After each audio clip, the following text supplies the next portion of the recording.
Hello dear student, welcome to the E-Pathshala in Department of Physics, Shri RLT College of Science, Akola. So it is our lecture number 5th and the chapter number 1st, Origin of Quantum Mechanics, in which we will discuss about the dual nature of matter and radiation, part 1.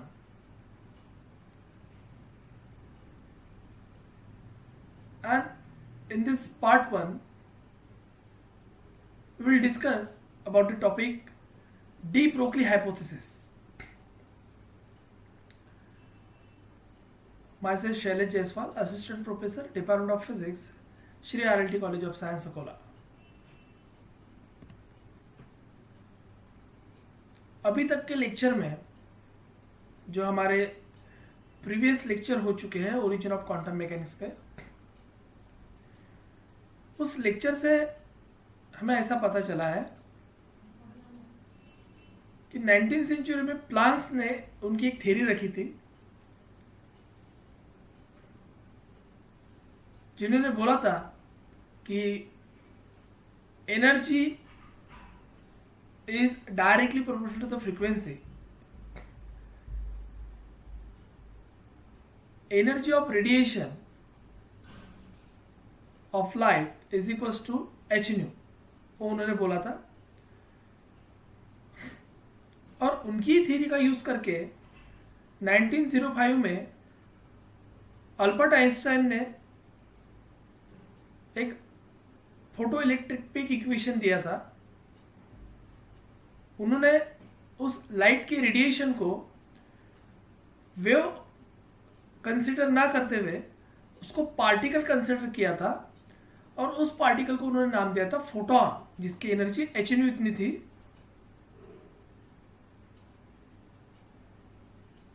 हमने last lecture में देखा था photo electric effect के बारे में, lecture number 3 में.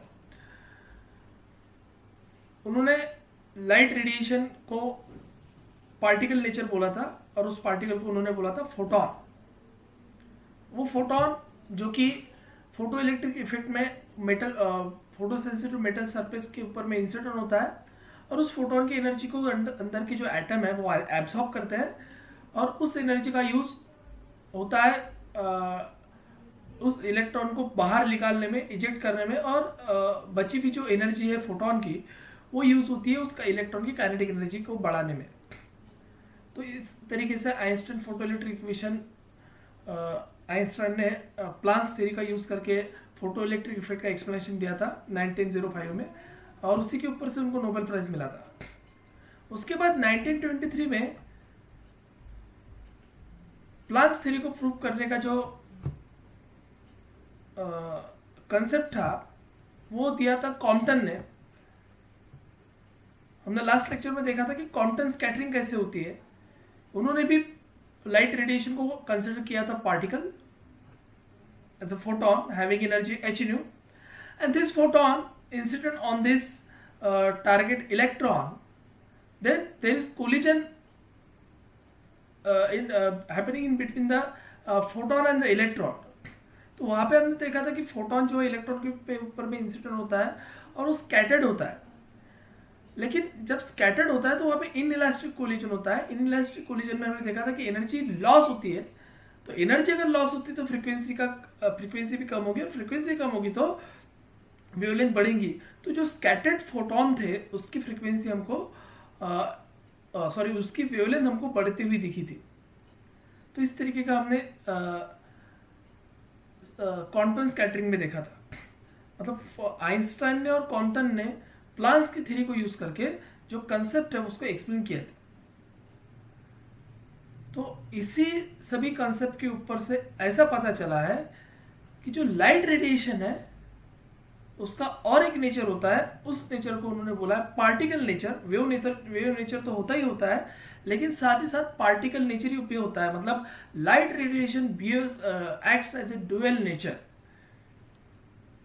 It sometimes behaves like a wave and sometimes behaves like a particle, and the name of the particle is called as photon. So, if we explain the phenomena like refraction, interference, diffraction, polarization, then in that case we consider the light as a wave nature. जब हमको reflection, interference, diffraction, polarisation explain करना होता है तो हम उस light की radiation को वेव बोल के कंसिडर करते हैं. लेकिन जब हमको कंसेप्ट एक्सप्लेन करना रहता है black body radiation, photo electric effect, Compton effect, तो हम उसी लाइट रेडिएशन को पार्टिकल करके ट्रीट करते हैं वहां पे. So the reflection, interference, diffraction, polarization, this phenomena can be explained by on the basis of the wave theory of light, but the blackbody radiation spectrum, photoelectric effect and Compton effect explained on the basis of quantum theory. And you everybody know the quantum theory is energy is directly equal to the frequency, or E is equals to h nu. This light radiation is nothing but the particle, and this particle is called as photon. तो इसका मतलब क्या है कि जो radiation है उसका nature dual है. कुछ फिनोमिना के अंदर में वो वेव नेचर बताता है और कुछ फिनोमिना के अंदर में वो पार्टिकल नेचर उसको लेना पड़ता है. ठीक है. So finally we say as the radiation, light radiation has a dual nature, wave nature as well as particle nature. ठीक है. मतलब जो लाइट की रेडिएशन है उसको दो नेचर है, वेव नेचर भी है और साथ ही साथ पार्टिकल नेचर भी है. यहाँ तक का कि जो फिनोमिना, इस पर से यही ख्याल में आया है कि जो रेडिएशन होते हैं उसके दो नेचर होते हैं. वेव नेचर भी कभी कभी बताता है और कभी कभी पार्टिकल नेचर भी उसको लेना पड़ता है. ठीक है. तो देखिए अब हमको इसी जो हमारा जो मेन आज का टॉपिक है वो है डी ब्रोगली हाइपोथेसिस. और de Broglie, Louis de Broglie ये साइंटिस्ट थे जिन्होंने उनके पीएचडी के दरमियान, पीएचडी थीसिस के दरमियान 1924 में उनका खुद का एक कंसेप्ट वहाँ पे रखा कि उन्होंने सोचा कि लाइट रेडिएशन जो इलेक्ट्रोमैग्नेटिक वेव्स है उसको दो नेचर रह सकते हैं, वेव नेचर भी रह सकता है और साथ ही साथ वो पार्टिकल नेचर भी बताता है. और उनको ये पता था कि नेचर लव सिमेट्री, जो हमारा नेचर है उसको इक्वालिटी, सिमिलैरिटी पसंद है. ठीक है. मतलब वो किसी के साथ भेदभाव नहीं करता. इस दुनिया में अगर मेल है तो उस नेचर ने फीमेल भी दी है इक्वालिटी के लिए. ये कंसेप्ट उनके दिमाग में था लुइस डी ब्रोगली के.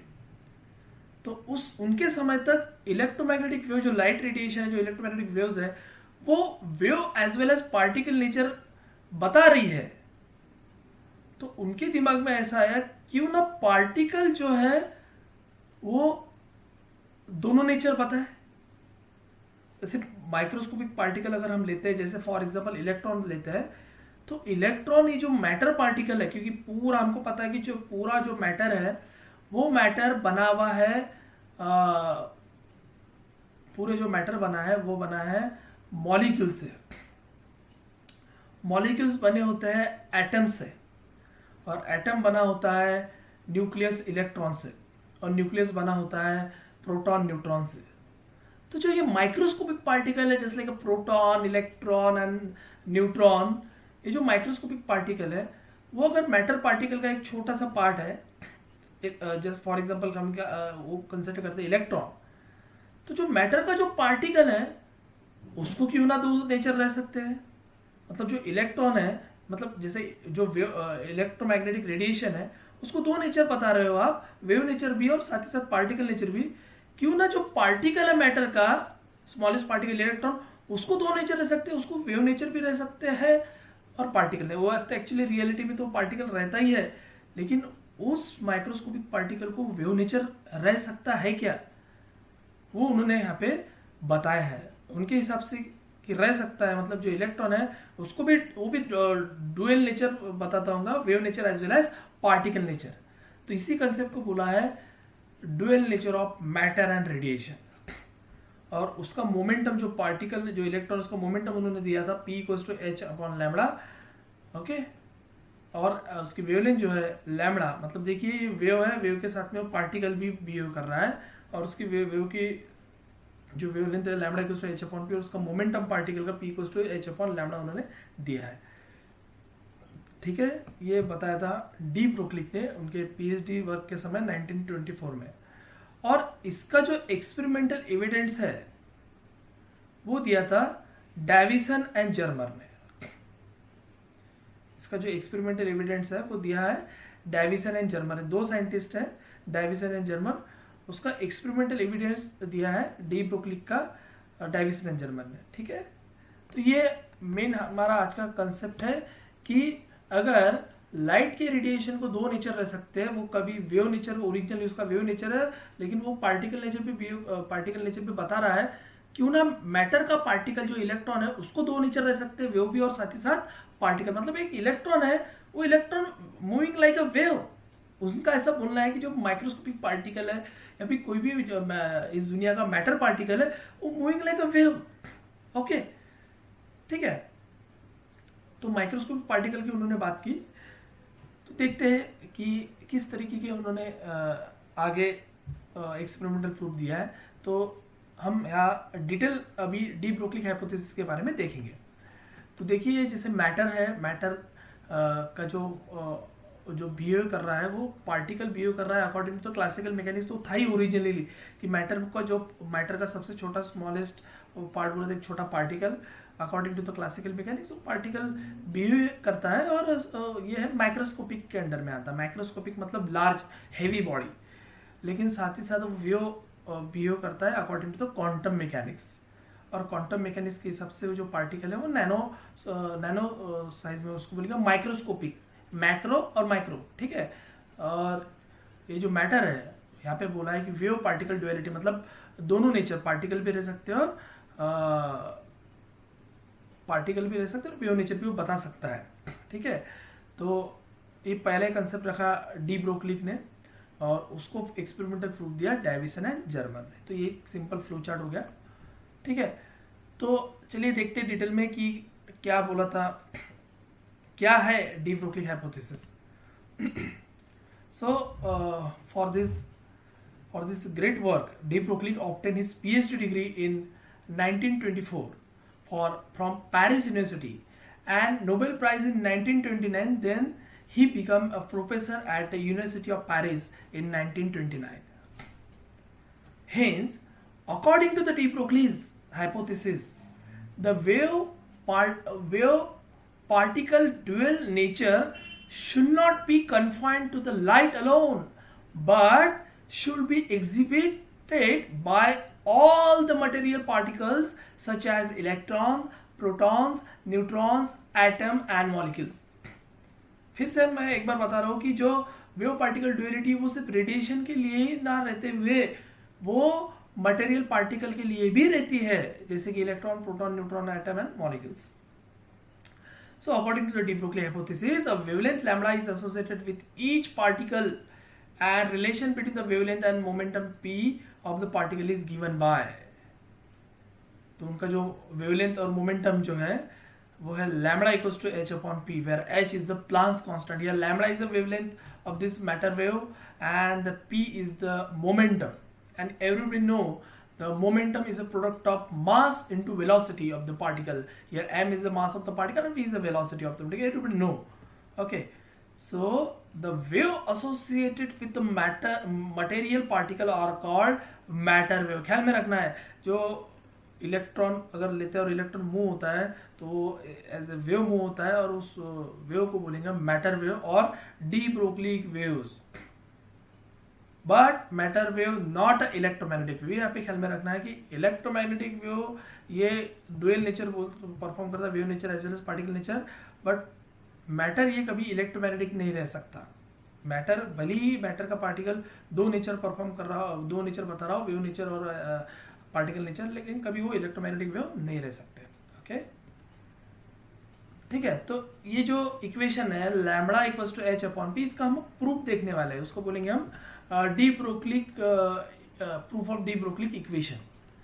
तो we know that, let us first consider the case of photon. सबसे पहले हम फोटोन की केस लेते हैं। If we consider it to be a wave of frequency nu, its energy is given by, अगर एक पार्टिकल है फोटोन, उसकी फ्रीक्वेंसी न्यू है तो एनर्जी कितनी होगी हमको पता है, उसकी एनर्जी होगी E is equals to h nu, is considered as equation number 1. So if we consider it as a particle, देखिए पहले हमने उसको फोटोन बोला था and it consider it to be a wave, तो wave के हिसाब से इसकी energy equals to h nu होगी। लेकिन if we consider it as a particle of mass m, its energy is given by, you know that Einstein mass energy relation. So energy is equals to mc square, mass of the particle, and the the speed of this particle near about the velocity of light. So E is equals to mc square. It's considered equation number 1 and equation number 2. So if we compare this equation number 1 and 2, then from equation 1 and 2 we get h nu is equals to mc square and considered as equation number 3. Okay, so now as the photon travel in a free space with velocity c, अगर जो photon अगर light की speed से travel करता है जिसकी velocity c होगी और उसका मोमेंटम होगा p, then so this momentum p is equals to mass into velocity, so we can be written as m into c। Okay, so from that here we can written as h nu equals to, देखिए यहाँ पे मैंने split up किया c को, यहाँ पे लिखा मैंने m इनटू c, और you know that m into c, product of mass into velocity, is nothing but a momentum. So we can return as mc is equals to p into c. So now here we rearrange this equation, h nu c को इधर लेके जाता हूँ मैं, यहाँ पे लिखता हूँ p। अब हमको पता है nu by c, और c by nu is nothing but the lambda, c by nu, okay, c by nu is equals to lambda. So nu by c की जगह हम 1 बाय लैम्बडा यहाँ पे पुट कर सकते हैं। So P is equals to h in by lambda. देखिए C by nu equals to lambda होता है तो nu by c equals to होता है 1 बाय लैम्बडा। तो यहाँ पे मैं P is equals to h by lambda put कर सकता हूँ, ठीक है। और इसी इक्वेशन को मैं लिखूंगा lambda is equals to h by p. Here h is a Planck's constant and p is the momentum of the particle. So therefore the de Broglie wavelength lambda is equals to h by p. This equation is known as de Broglie equation, ठीक है। तो ये हो गया ये de Broglie का